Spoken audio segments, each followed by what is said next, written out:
Magnifique, magnifique. Cette victoire, elle est dédiée aussi à Sadio Mané parce que vraiment, il nous a envoyé un message encore avant le match. C'est quelqu'un qui est toujours présent malgré qu'il soit loin de nous.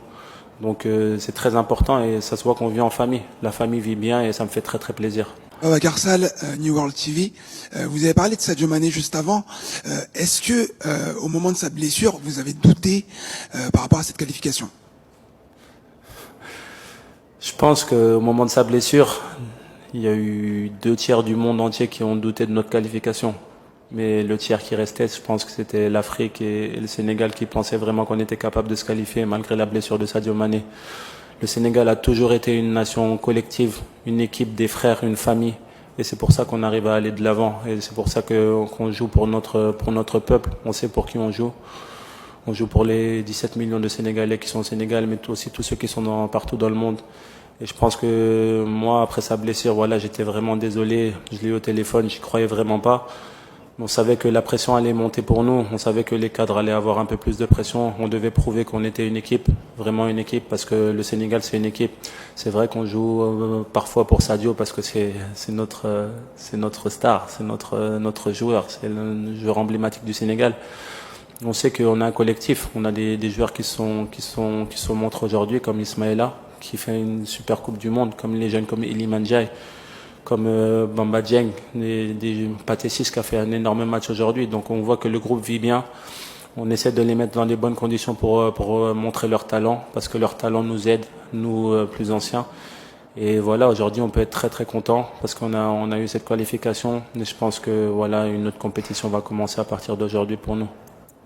Mon deuxième pays, l'Italie, à Napoli, il y a eu un éboulement de terrain et il y a eu des morts. Donc je voulais dédicacer ce but pour eux. Je leur envoie beaucoup de force et beaucoup de bonnes choses et j'espère que ça va aller pour eux.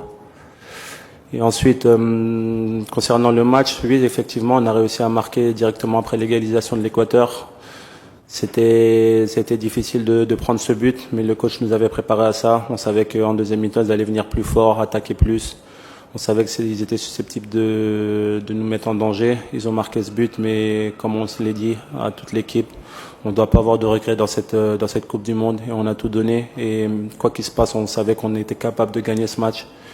Et après, sur le coup franc, on y a toujours cru. Et moi, j'y crois toujours. Donc le plus important, c'était d'être là au bon moment. Et grâce à Dieu, j'étais là au bon moment, au bon endroit. Et j'ai réussi à mettre le ballon au fond. Et je suis très heureux d'avoir marqué mon premier but en sélection après 67 matchs à la Coupe du Monde. Donc je peux être très content et je suis content d'avoir attendu aussi longtemps. Des coups francs, des pénaltys. Ils savaient aussi qu'ils n'allaient jamais lâcher. À la mi-temps, il y avait le discours qui nous a dit qu'ils n'allaient pas lâcher, qu'ils allaient venir encore plus fort. On l'a vu, dommage qu'on ait pris ce but. Mais il nous a dit aussi qu'on devait toujours y croire jusqu'à la fin. Et on y a cru et on a marqué immédiatement et on a réussi à avoir la qualification, donc on est très content. Alors le Sénégal est en 8e, ça va être sûrement un gros calibre, mais pas de complexe. Qu'attendre du Sénégal pour les prochains matchs? Maintenant, je pense que c'est une autre compétition qui va commencer, la mort subite, c'est-à-dire ça va jouer sur un match. On sait que le Sénégal est capable de gagner contre n'importe qui sur un match. Maintenant, on va tout mettre de notre côté sur la récupération, on va préparer notre prochain match et on verra. Maintenant, c'est au coach de travailler et nous, on va récupérer. Kalidou, coach, merci beaucoup.